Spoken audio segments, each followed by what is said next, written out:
નમસ્કાર, હું છું ગોપી ઘાંગર અને આપ જોઈ રહ્યા છો નિર્ભય ન્યૂઝ. આપણી સાથે અત્યારે એડવોકેટ ગોપાલ ઇટાલિયા વિસાવદરથી જોડાઈ ગયા છે. વિસાવદરના ઉમેદવાર છે આમ આદમી પાર્ટીના. વિસાવદરની અંદર એક શક્તિ પ્રદર્શન આમ આદમી પાર્ટી દ્વારા કરવામાં આવ્યું, પણ ગોપાલ ઇટાલિયાના નિવેદને ચોક્કસથી વિવાદ સર્જી દીધો છે અને ગોપાલ ઇટાલિયાએ ઔરંગઝેબની ઓલાદ ભારતીય જનતા પાર્ટીના નેતાઓને કહ્યા. ગોપાલભાઈ, આવું કહેવાનું કારણ શું? અને આવા નિવેદન થકી તમને એવું લાગે છે કે આ બધી જે પ્રસિદ્ધિ છે તેનાથી તમને ફાયદો થશે રાજનીતિમાં? ગોપીબેન, ઔરંગઝેબની નહીં, તમારે કઈ ગેરસમજણ, ભાજપ વાળાએ ખોટી માહિતી આપી છે તમને. મોહમ્મદ ગજનીની ઓલાદો કીધી આપણે. સોરી, માફ કરજો, મોહમ્મદ ગજની. હા, બરાબર, ગજનીની ઓલાદો છે. આમાં શું હોય, કોઈના વિશે આપણે મોહમ્મદ ગજની છે ને સોમનાથ ભાંગવા આવ્યો હતો, એમાં ભાજપનું દળકટક વિસાવદર ભેસાણ ભાંગવા આવવાનું છે. દેશી ભાષામાં ભાંગવું એટલે લૂંટવું. એમ કે ને, શહેર ભાંગ્યું, ગામ ભાંગ્યું, એટલે ગામ ભાંગ્યું એટલે ગામ લૂંટ્યું. લૂંટારાઓ, આતતાઈઓ, હત્યારાઓ આવે ને અને એ ગામ ભાંગીને વયા જતા. જૂના જમાનાની વાત છે. આ ભાજપનું દળ કટક આવવાનું છે અને વિસાવદર ભેસાણને ભાંગવા આવે છે, સારું કરવા નહીં. ભાજપે ગુજરાતનું, વિસાવદરનું, ભેસાણનું અને આખા ગુજરાતના ખેડૂતોનું જો સારું કરવું હોય તો એની પાસે 165 ધારાસભ્યો ઓલરેડી છે જ. 25 સાંસદ સભ્યો છે, તાલુકા પંચાયત, જિલ્લા પંચાયત, એની પાસે બધી જ સત્તા છે. જો સારું કામ કરવું હોય, ખેડૂતોને પાણી આપવું હોય, પોષણક્ષમ ભાવ આપવા હોય, સારા દવા, ખાતર, બિયારણ આપવા હોય, ખેડૂતોને પાણીની વ્યવસ્થા, ખેડૂતોને કંઈ પણ આપવું હોય ભાજપે, તો ભાજપને વિસાવદર ભેસાણની ચૂંટણીમાં મત મળે એ જરૂરી નથી. ઓલરેડી એની સરકાર છે, આપવું હોય તો આપવા માંડે. પણ આ વખતે ભાજપે નક્કી કર્યું છે કે વર્ષોથી વિસાવદર ભેસાણની જનતા ભાજપને ચૂંટણી નથી જીતવા દેતી, એટલે આ વખતે એન કેન પ્રકારે પોલીસનો ભયંકર દુરુપયોગ કરીને, પૈસા વેચીને, દારૂ વેચીને, ગુંડાઓનો ઉપયોગ કરીને, સરકારી તંત્રનો દુરુપયોગ કરીને વિસાવદર ભેસાણ ભાંગવાનું નક્કી કર્યું છે ભાજપે. તો મોહમ્મદ ગજની એક વખત સોમનાથ ભાંગવા આવ્યો હતો, હવે ભાજપ વિસાવદર ભેસાણ ભાંગવા આવવાનું છે. તો મેં કીધું ભાઈ, ગજની જેમ આવ્યો તો એમ ભાજપ વાળા ભાંગવા આવવાના છે. સાવધાન રહેજો, સચેત રહેજો. તમે સાવધાન સચેત હશો તો આ મોહમ્મદ ગજનીના વારસદારો ભાજપ વાળા ભલે ભાંગવા આવતા, પણ ગામ જો જાગૃત હશે તો ભાજપ વાળા ભાંગી જશે અને ગામ અખંડ રહેશે, એવું મેં કીધું છે. પણ તમને કેમ? કારણ કે આ પ્રકારના નિવેદનથી હંમેશા વિવાદ સર્જાતો હોય છે અને જો તમે જે રીતનું બોલી રહ્યા છો, એટલે ક્યાંક એવું લાગી રહ્યું છે કે આનાથી વોટર્સને વધારે ગમશે આ પ્રકારના નિવેદનો. વોટર્સને તો ગોપીબેન, રોડ બની જાય ને વિસાવદર ભેસાણના તમામ રોડ, ગાંધીનગરના સીએમ હાઉસની આસપાસ જેવા રોડ છે, એવા રોડ જો અહીંયા બની જાય તો વધુ ગમશે. અને હું એવું ઈચ્છું છું કે એવા રોડ બની જવા જોઈએ. હું શું બોલ્યો અને એ શું ગમશે એ પ્રશ્ન નથી. મેં તો કાલે કીધું અને ફરીથી હું અત્યારે તમારા સ્ટુડિયોમાંથી કહી દઉં છું કે જો ભાજપ વિસાવદર ભેસાણની વિધાનસભાની પેટા ચૂંટણીની તારીખ જાહેર થાય એ પહેલા ભેસાણ વિસાવદરમાં મુખ્યમંત્રીએ જાહેરાત કરી એ પ્રમાણેની 100 બેડની અતિ આધુનિક સરકારી હોસ્પિટલના 5-5 ફૂટના પાયા બહાર કાઢી નાખે, નંબર 1. તો જો વિસાવદર, ભેસાણ અને જુનાગઢ ગ્રામ્યની જમીનોનો જે ખોટો રીસર્વે થઈ છે, ખોટી જમીન માપણી થઈ છે, એ સરકાર સદંતર કાયમ માટે રદ કરી અને ખેડૂતને સાથે રાખી નવેસરથી માપણી કરવાનો હુકમ કરી દે તો વિસાવદર અને ભેસાણ પંથકમાં, ખાસ કરીને ભેસાણમાં સૌની યોજનાના પાણીના અનેક પ્રશ્નો છે, તો ગામડે ગામડે વિસાવદર ભેસાણમાં સૌની યોજનાનું પાણી પહોંચાડી દે તો ગઈ સાલ અતિવૃષ્ટિ થઈ હતી અને પાથરા તરતા હતા, મગફળીમાં ભયંકર નુકસાન થયું. એ અતિવૃષ્ટિની સહાય 1 એકરે 50-50 હજાર રૂપિયાની સહાય જો ભાજપ ચૂંટણીની તારીખ પહેલા ચૂકવી દે તો છેલ્લા 2 વર્ષનું મંડળીની ધિરાણ ઉપરનું જે વ્યાજ ખેડૂતોને મળવાનું બાકી છે, એ 2 વર્ષનું વ્યાજ આપ્યું નથી, હજુ સુધી કેન્દ્ર સરકારે ચૂકવ્યું નથી. તમામ ખેડૂતોને એ વ્યાજ આપી દે તો, અને આ સિવાય 2019નો પાક વીમો બાકી છે આ પંથકની અંદર, એ પાક વીમો જો ભાજપની સરકાર ચૂંટણી જાહેર થાય પહેલા આપી દે તો મારે અહીંયા ચૂંટણી જ નથી લડવી, હું ઘરે વયો જઈશ. આટલા કામ ચૂંટણી જાહેર થયા પહેલા જો ભાજપ કરી નાખે તો મારે વિસાવદર ભેસાણની ચૂંટણીમાં હું ફોર્મ નહીં ભરું. આનાથી વધુ બીજું હું શું કહી શકું? હમ મારે કોઈ હીરો બનવું નથી, કોઈ નેતાય બનવું નથી, કે મારે કઈ વાદ વિવાદમાં આવીને મારે કઈ મને મેડલ મળવાના નથી. વિસાવદર ભેસાણના ખેડૂતો પ્રત્યે ભાજપને કે જુનાગઢ ભાજપની ટોળકીને જો હમદર્દી હોય તો મેં જે હમ મુદ્દા મૂક્યા એ મુદ્દા ઉપર એમની સરકાર છે. કેન્દ્રમાં એમની સરકાર, રાજ્યમાં એમની સરકાર, જિલ્લા પંચાયતમાં સરકાર, તાલુકા પંચાયતમાં સરકાર, સાંસદ સભ્ય એના. તો ચૂંટણીની તારીખ પહેલા બધા જ પ્રશ્નોનો નિવેડો લાવી દે તો મારે ફોર્મ નથી ભરવું. લ્યો કરો કમળા હાથમ.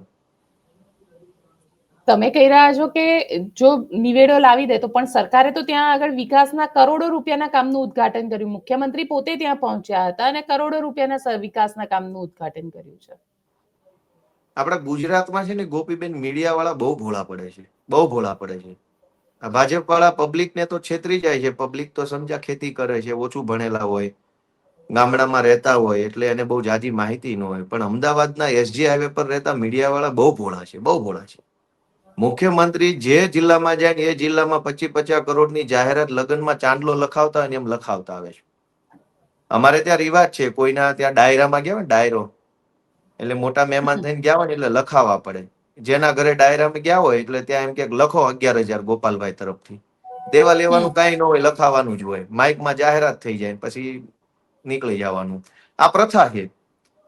મુખ્યમંત્રી જે જિલ્લામાં જાય ને ક્યાંક 25 કરોડ, ક્યાંક 50 કરોડ, ક્યાંક 100 કરોડ લખાવતા આવે. કોને માગ્યા અને કોને દીધા તમે કયો?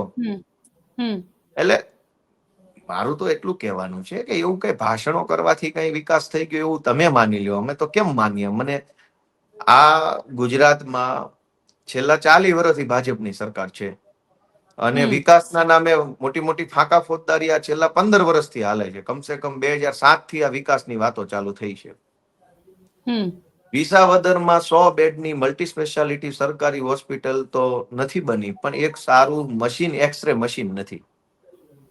કોઈ માણસને અગાસી પરથી પડી ગયો, કુવામાં પડી ગયો, ભાજપના રાજમાં રખડતા ખૂંટિયા હોય, સિંગડું માર્યું, રોડના ખાડામાં પડીને માથું ફાટી ગયું, કોઈ એક્સરે કઢાવવો હોય તો વિસાવદરની સરકારી હોસ્પિટલમાં આજની તારીખમાં એક્સરે નથી નીકળતો.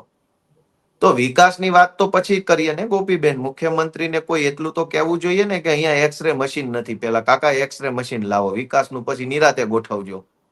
અત્યારે આની ઉતાવળ છે. એક એક્સરે મશીન નથી અવડા મોટા તાલુકામાં.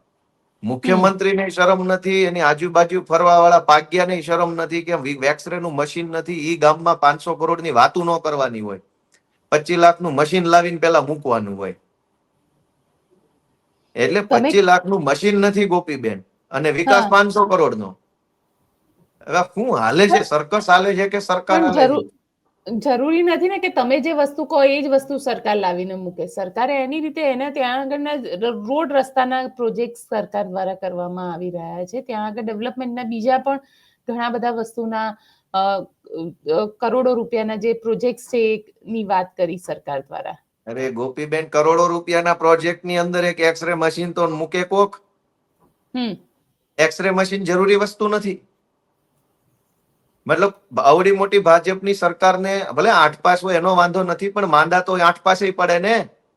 8 પાસ હોય તોય માણસ બીમાર તો પડે જ. બીમાર પડે તો એને એક્સરે ની જરૂર પડે. તો એટલી તો ગાંડાની બુદ્ધિ હોય કે એક્સરે મશીન છે એ જરૂરી વસ્તુ છે.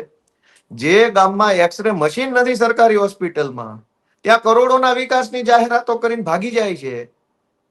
મને એ નથી સમજાતું આ કઈ હદ કેવો વિકાસ છે. માણસ માનો કે પડી ગયો, પણ સાંભળો, 55 કરોડના ખર્ચે આધુનિક સબ ડિસ્ટ્રિક્ટ હોસ્પિટલના નિર્માણનો પણ સમાવેશ થાય છે, જે એમને ઇનોગ્રલ કર્યું છે એની અંદર. એટલે એમાં આવશે જ એક્સરે ના મશીન ને. હા, કાંઈ વાંધો નહીં, ભલે એ જાહેરાત થઈ ગઈ. હું એમ કહું છું કે અત્યારે આપણું આ લાઈવ રેકોર્ડિંગ ચાલુ છે. આજે તારીખ છે 14મી એપ્રિલ, ડોક્ટર બાબા સાહેબ આંબેડકરજીની જન્મ જયંતિ છે. વિસાવદરમાં ભાજપના કોઈ હોદ્દેદારને ખૂંટીયો સિંગડું મારે અને એના હાડકા ભાંગી જાય, ટાંટિયા ભાંગી જાય, તો એનો એક્સરે ક્યાં કરાવવાનો ભાજપના માણસનો? ચાલો તમે મને કયો. 55 કરોડનું આ બનશે, 18 કરોડનું આ બનશે, ફલાણા પ્રકલ્પનું ઓપનિંગ છે, ફલાણા પ્રકલ્પ. વિસાવદરના તાલુકા ભાજપના પ્રમુખને ખૂંટીયો સિંગડું મારે અને ટાંટિયા ભાંગી જાય, તો એનો એક્સરે કઈ જગ્યાએ કરાવવાનો? સરકારી હોસ્પિટલમાં કરાવવાનો, પ્રાઇવેટમાં? તમે મને એમ કહો. યા તો વિસાવદરના ભાજપના કોર્પોરેટર જે હમણાં નવા ચૂંટાઈને આવ્યા છે, બરાબર છે, એને કઈક ખૂંટીઓ શીંગડું મારે અને એને કમર ભાંગી જાય તો એનો એક્સરે ક્યાં કરાવવાનો?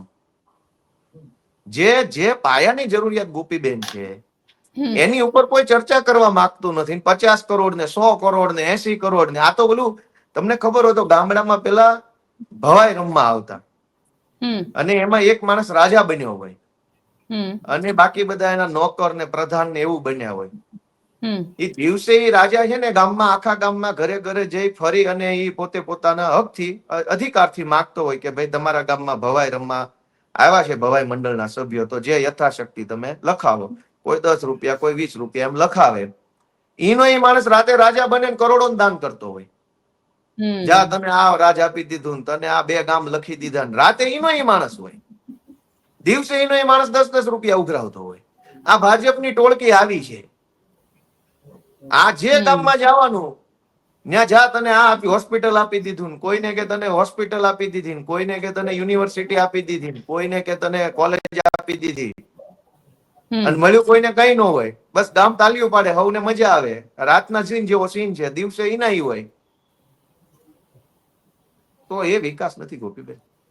તમે કહી રહ્યા છો કે એ વિકાસ નથી, તો વિસાવદરની અંદર તમે આટલા વખતથી ત્યાં આગળ કેમ્પેનિંગ કરી રહ્યા છે. ગઈકાલે તો આખી આમ આદમી પાર્ટી ત્યાં મેદાનમાં ઉતરી આવી હતી અને બધા જ અલગ અલગ મુદ્દા, અલગ અલગ ડેવલપમેન્ટના મુદ્દા ઉપર બધા આમ આદમી પાર્ટીના નેતાઓ બોલી રહ્યા હતા. તમને સીધો સવાલ પૂછું છું કે કોંગ્રેસનું શું છે? કોંગ્રેસ હજી પણ ક્યાંય એ પિક્ચર ક્લિયર નથી અને કોંગ્રેસ લગભગ એવું તો નક્કી છે કે કોંગ્રેસ પોતાના ઉમેદવાર ઉભા રાખશે. જો એ કોંગ્રેસે તો રાખ્યું તો આમ આદમી પાર્ટીની રણનીતિ શું હશે? રણનીતિ તો ગોપીબેન અમારી એક જ છે, ઘરે ઘરે જઈશું, હમ એક એક ખેડૂતને મળીશું, હાથ જોડીશું, વિનંતી કરીશું, અમારી વાત સમજાવીશું ને કહીશું કે અમને મત આપો. જે કામ હું અત્યારે ઓલરેડી કરી રહ્યો છું. હું કોઈની ટીકા ટિપ્પણીમાં પડવા નથી માંગતો. હમ હું મારું કામ કરી રહ્યો છું, મારી ફરજ નિભાવી રહ્યો છું. મારી જવાબદારીમાં જે કામ આવે છે હું કરું છું. હું ગામડે ગામડે જાઉં છું, લોકોને મળું છું, મારો પરિચય આપું છું, મારી પાસે શું અનુભવ અને આવડત છે એની હું જાણકારી લોકોને આપું છું, લોકોના શું પ્રશ્નો છે એ જાણી લઉં છું અને વેદનાની ડાયરીમાં લખી લઉં છું. અને પછી મારે ગામજનોને જે કાંઈ મારા વતી બાહેધરી આપવાની હોય એ આપું છું અને આગળ વધું છું. રહી વાત કોંગ્રેસની, તો કોંગ્રેસનું મને એટલો વિશ્વાસ છે કે વાવ અને વિસાવદરની અંદર આમને સામને ઉમેદવાર નહીં ઉભા રાખવાની ચર્ચા થઈ ચૂકી છે. એ હમ ચર્ચા પ્રમાણે આમ આદમી પાર્ટીએ વાવ વિધાનસભાની પેટા ચૂંટણીમાં ઉમેદવાર નથી ઉભો રાખ્યો. બાકીનું કમિટમેન્ટ કોંગ્રેસે પૂરું કરવાનું હતું. એ કમિટમેન્ટ પ્રમાણે વિસાવદરની ચૂંટણીમાં હવે કોંગ્રેસે ઉમેદવાર ન ઉભો રાખવાનો થાય. મને વિશ્વાસ છે કે કોંગ્રેસ એનું કમિટમેન્ટનું પાલન કરશે અને ભાજપને હરાવવા માટે ઉમેદવાર નહીં ઉભો રાખે. તમે કહી રહ્યા છો વેદનાની ડાયરી. આ વેદનાની ડાયરી એટલે શું? તમે ત્યાં આગળ કોઈ એવી ડાયરી બનાવી રહ્યા છો કે જેમાં લોકોની સમસ્યા તમે નોટ કરી રહ્યા છો? હું વિસાવદર, ભેસાણ અને જુનાગઢ ગ્રામ્યના તમામ ગામડામાં જાઉં છું. હમ ગામને એડવાન્સમાં અમારા કાર્યકર્તા સ્થાનિક ટીમે જાણ કરી હોય છે કે આટલા વાગ્યે ગોપાલભાઈ આવશે.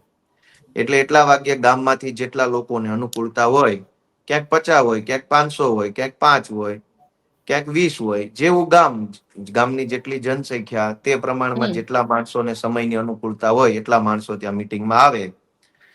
હું એની સાથે મીટિંગ શરૂ કરતા પહેલા સૌથી પહેલા એમના પ્રશ્નો પૂછું કે ભાઈ બોલો, ધારો કે કાલ તમે મને મત આપો ને હું ધારાસભ્ય બનું તો તમે મારા હમ પાસેથી કયા કયા કામની અપેક્ષા રાખો છો? તમારા ગામમાં શું શું સમસ્યાઓ છે, શું શું પ્રશ્નો છે? તો અનેક લોકો અનેક પ્રકારના પ્રશ્નો મને જણાવે છે. જેમાં સૌથી મોટો પ્રશ્ન આજની તારીખમાં આખા પંથકમાં કોઈ ગામ એવું બાકી નથી કે જેમાંથી આ પ્રશ્ન ન આવે. એ પ્રશ્ન છે રોડ રસ્તાનો પ્રશ્ન. આખા વિસાવદર, ભેસાણ, જુનાગઢ ગ્રામ્યમાં એટલી હમ હદે ખરાબ રસ્તાઓ છે, એટલી હદે ખરાબ રસ્તાઓ છે કે એની વાત જવા દો. ભયંકર ખરાબ રસ્તાઓ છે. સૌથી બીજો મહત્વનો પ્રશ્ન આ પંથકની અંદર જે છે એ ખેડૂતોનો પ્રશ્ન છે.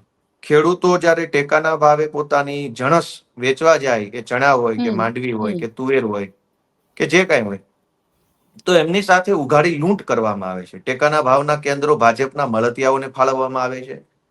સરકાર દ્વારા જે ટેકાના ભાવે ખરીદી થાય કોઈ પણ અનાજની, પાકની, જણસની, તો એ ખરીદી કેન્દ્રો ભાજપના ગુંડાઓને આપવામાં આવે. ભાજપના ગુંડાઓ ખેડૂતો પાસેથી અલગ અલગ પ્રકારની કટકી માંગે છે કે તમારો હમ માલ ટેકાના ભાવે ખરીદવા સિલેક્ટ કરવો હોય તો તમારે મણે કે ખાંડી આટલા રૂપિયા આપવાના, તોલ માપ વાળાને આટલા રૂપિયા આપવાના, એવી રીતે તોડબાજી ચાલી રહી છે.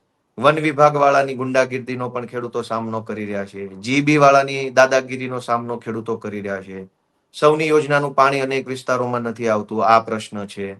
બીજા હમ ગ્રામ પંચાયત લેવલના પણ અનેક પ્રશ્નો છે. મુખ્ય પ્રશ્ન એક એ પણ છે આ આખા પંથકમાં કે સરકારી ઓફિસોમાં, મામલતદાર ઓફિસો, તાલુકા પંચાયત કચેરી, વન વિભાગ, વીજળી વિભાગ, આ બધી કચેરીમાં રૂપિયા લીધા સિવાય કોઈ પણ કામ થતું નથી. આ સૌથી મોટી સમસ્યા ગામે ગામ લોકો કરી રહ્યા છે કે રૂપિયા બેફામ ઉઘરાવે છે અને રૂપિયા ન આપો તો ધક્કા ખવડાવે છે. તો આવી અનેક સમસ્યાઓ છે. એ સિવાય અતિવૃષ્ટિની સહાય બાકી છે. ગયા સપ્ટેમ્બર ઓક્ટોબરમાં જે અતિવૃષ્ટિ થઈ હતી અને હમ પાથરા તરતા હતા, આ બાજુ માંડવીના પાકમાં ખૂબ નુકસાન થયું, મગફળીમાં, એની સહાય હજુ વિસાવદર ભેસાણ પંથકને મળી નથી. આ સિવાય 2019નો વીમો આપવાનો બાકી છે. ત્યારે પાક વીમો યોજના ચાલુ હતી, હવે તો બંધ થઈ ગઈ. તો એ પાક વીમો લગભગ 500 કરોડ જેટલો પાક વીમો ખેડૂતોને આપવાનો બાકી છે. આવા અનેક પ્રશ્નો છે જે વેદનાની ડાયરીમાં મેં લખ્યા છે.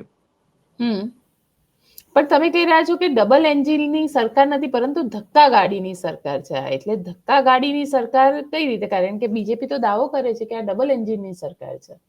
ગોપીબેન, આપણે છે ને સિમ્પલ વસ્તુ સમજીએ કે 2 એન્જિનની જરૂર ક્યારે પડે? હમ 2 વ્હીલ હોય તો 2 વ્હીલમાં એક એન્જિન આવે, 4 વ્હીલમાં એક એન્જિન આવે, બરાબર છે? તમે જે કઈ વાહન લ્યો બધામાં એન્જિન એક જ હોય. 2 ક્યારે જોઈએ? જ્યારે ધક્કો મારવો પડે ત્યારે બીજું લગાડવું પડે ને. એક એન્જિન બંધ પડ્યું હોય ત્યારે બીજું ધક્કો મારવા લગાડે ને. 2 ક્યાંથી આવ્યા? ટ્રેક્ટરમાં એક એન્જિન હોય, 4 વ્હીલરમાં એક એન્જિન હોય, 2 વ્હીલરમાં 2 ક્યારે આવે? જ્યારે તમારી ગાડી ધક્કા ગાડી થઈ ગઈ છે, બંધ પડી છે, ત્યારે તમે બીજી ગાડીનું એન્જિન લગાવો છો ધક્કો મારવા માટે. તો આ તો ધક્કા ગાડી જ થઈ ને. ડબલ એન્જિન એટલે ધક્કા ગાડી. એન્જિન એક જ હોય ગોપીબેન. 2 ક્યાં એન્જિન હોય? તમે મને એમ કહો કઈ ગાડીમાં 2 એન્જિન આવે છે? અને એક એન્જિન સારું ચાલતું હોય તો બીજાની જરૂર જ કેમ પડે છે? હવે અહીંયા 2 લગાડ્યા પછી ખેડૂતોને તો કામ નથી થતું. 2 નહીં 5 એન્જિન છે અત્યારે ભાજપમાં. નગરપાલિકામાં ભાજપ એટલે પહેલું એન્જિન, તાલુકા પંચાયતમાં ભાજપ એટલે બીજું એન્જિન, જિલ્લા પંચાયતમાં ભાજપ એટલે ત્રીજું એન્જિન, ડિસ્ટ્રિક્ટ બેંકમાં ભાજપ એટલે ચોથું એન્જિન, લોકસભામાં ભાજપ એટલે 5મું એન્જિન, વિધાનસભામાં ભાજપ એટલે 6ઠું એન્જિન. 6 એન્જિન લગાવ્યા પછી વિસાવદર ભેસાણના ખેડૂતોને અતિવૃષ્ટિની સહાય તો મળતી નથી. તો આ 6 એન્જિનને શું કાંઈ અથાણું કરવા રાખ્યા છે? ધક્કા ગાડી કહેવાય. 6 એન્જિન લગાવ્યા પછી વિસાવદરના અને ખાસ કરીને ભેસાણ પંથકમાં સૌની યોજનાનું પાણી નથી આવતું. તો આ 6 એન્જિનને કરવાના શું? ધક્કા ગાડી છે. આ તો ભાખડો ગાડી કહેવાય, ભાખડો. 6 એન્જિન લગાવ્યા પછી આ જમીન માપણી રદ નથી થતી. ખોટી જમીન માપણી આખા પંથકમાં કરી નાખી. ભાઈઓ ભાઈઓમાં ઝઘડા થાય એવી જમીન માપણી થઈ છે. તો 6 એન્જિન લાગ્યા છે છતાં ખેડૂતનું એક કામ નથી થતું. તો એ ડબલ એન્જિન નો કહેવાય, 6 એન્જિન નો કહેવાય, એ ભાખડા ગાડી, ધક્કા ગાડી, ઠોઠિયું કહેવાય એને. અને એમાં ખોટું શું છે ગોપીબેન? કામ થતું હોય તો એક એન્જિનમાં કામ થઈ જવું જોઈએ. આ 6 એન્જિન લગાવ્યા. તાલુકા પંચાયત, જિલ્લા પંચાયત, ડિસ્ટ્રિક્ટ બેંક, લોકસભા અને વિધાનસભામાં સરકાર. 6 એન્જિન લગાવ્યા પછી તે વિસાવદરની અંદર જો આધુનિક દવાખાનું ન હોય તો ધક્કા ગાડી જ કહેવાય ને એને. ચલો, આ બધી તો વાત થઈ. રાજનીતિનો એક સવાલ તમને પૂછી લઉં. મહેશ વસાવાએ રાજીનામું આપી દીધું છે ભારતીય જનતા પાર્ટીમાંથી, અને સાથે સાથે બળદેવજી ઠાકોરે એવું કીધું કે ઠાકોર સમાજના જે નેતાઓ ભાજપમાં જતા રહે છે, નખ વગરના સિંહ જેવા થઈ જાય છે, સમાજ માટે પણ ત્યાં જઈને બોલી નથી શકતા. એના ઉપર આપ શું કહેશો? ગોપીબેન, હું તો અત્યારે વિસાવદર ભેસાણના ખેડૂતો ઉપર જ કહીશ, જે કેવું હશે તેમ ગુજરાતના ખેડૂતો ઉપર જ કહીશ. રાજનીતિ જેને કરવી હોય એને ભગવાન 1000 વર્ષના કરે અને ભલે રાજનીતિ કરે. આપણે તો કંઈક સારું કામ કરવું છે ગોપીબેન. ખેડૂતો ખૂબ દુખી છે. આ પાર્ટીમાં ગયો ને ઘડીક આ પાર્ટીમાં ગયો ને આ પાર્ટીમાં, આનાથી થાકી ગયા છે ગોપીબેન. દુઃખ થાય છે. હવે અંદરથી બોલવાના શબ્દો નથી મળતા. રોવું આવે છે. એટલી એટલી હદે પીડા છે. આ શું માંડ્યું છે? સર્કસ માંડ્યું છે. ઘડીક આ પાર્ટીમાં, ઘડીક આ પાર્ટીમાં, આમાંથી એમાં ને એમાંથી એમાં. હવે આ ખેલ જોઈને પબ્લિક થાકી ગઈ છે. ખેડૂતો થાકી ગયા છે. કોઈ માણસ તો ભલું કરવાની વાત કરે એટલે હું એમાં કઈ મારે ટીકા ટિપ્પણી નથી કરવી. જેને જે પાર્ટી બદલવી હોય ભલે બદલે, પણ વિસાવદર ભેસાણના ખેડૂતો આ વખતે ઇતિહાસ રચવા જઈ રહ્યા છે.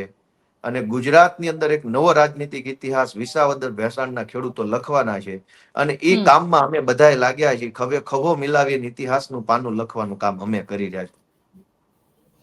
પણ તમને લાગશે કે ત્યાંના લોકો તમારા ઉપર વિશ્વાસ રાખશે? ગોપીબેન, વિશ્વાસે વાણ તરી જાય એવી કહેવત છે. હમ. વિશ્વાસે વાણ તરી જાય છે. મને વિશ્વાસ એ વાતનો છે કે વિસાવદર ભેસાણના ખેડૂતો જે છે એ બળુકા ખેડૂતો છે. સિંહની હારે રહેવા વાળા માણસો છે.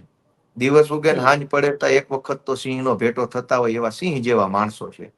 આ બળુકા માણસો ક્યારેય સત્તા સામે ઝૂક્યા નથી, સત્તાથી ડર્યા નથી, અને સત્તા સામે પડવામાં, સત્તા સામે લડી લેવામાં ક્યારેય અચકાતાય નથી, ખચકાતાય નથી. તો આવા બળુકા માણસો જ્યારે અહીંયા હોય ત્યારે એમની ઉપર વિશ્વાસ ખૂબ હોય, ગળા સુધી વિશ્વાસ હોય કે આ બળુકા માણસો છે એ ફરી એક વખત ક્રાંતિ કરશે, અને બળુકા માણસો જ ક્રાંતિ કરી શકે ગોપીબેન. એટલે વિશ્વાસનો કોઈ પ્રશ્ન નથી. અને વિશ્વાસ તો ભાજપ વાળાને એટલો જ છે કે આ માણસો કઈક નવા જૂની કરવાના છે, એટલે જ તો ભાજપ વાળા ભાગી ગયા. નહીતર કરે ઉમેદવાર જાહેર, કેમ નથી કરતા? લ્યો, ભાજપ વાળાને અહીંના ખેડૂતો પર એટલો વિશ્વાસ છે કે આ ખેડૂતો કંઈક નવા જૂની તો કરશે જ. અને એટલે જ ભાજપમાં તો જ્યારે મારું નામ જાહેર નહોતું થયું ત્યારે ટિકિટોની લાઈનો લાગી હતી, અને હવે બધું આખી ટોળકી ગાયબ થઈ ગઈ. કોઈ ટિકિટ લેવા વાળો નથી. બધા અંદરો અંદર ચર્ચા કરે છે, સર્વે કરાવે છે, ગામડા માણસો મોકલાવે છે.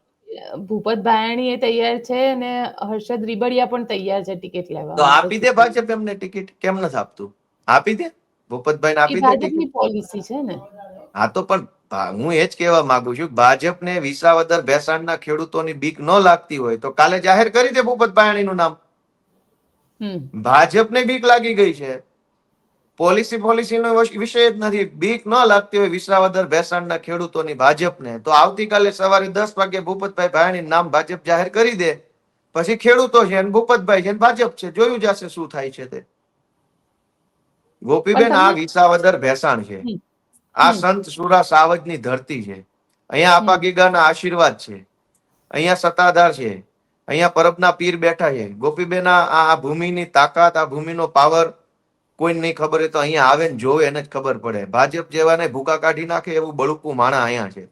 એટલે આ કોઈ જેવી તેવી વસ્તુ નથી. ભાજપ આખી દુનિયામાં દાદાગીરી કરતું હશે, આખી દુનિયાને ડરાવે, ગમે એને જેલમાં પૂરે, બીવડાવે.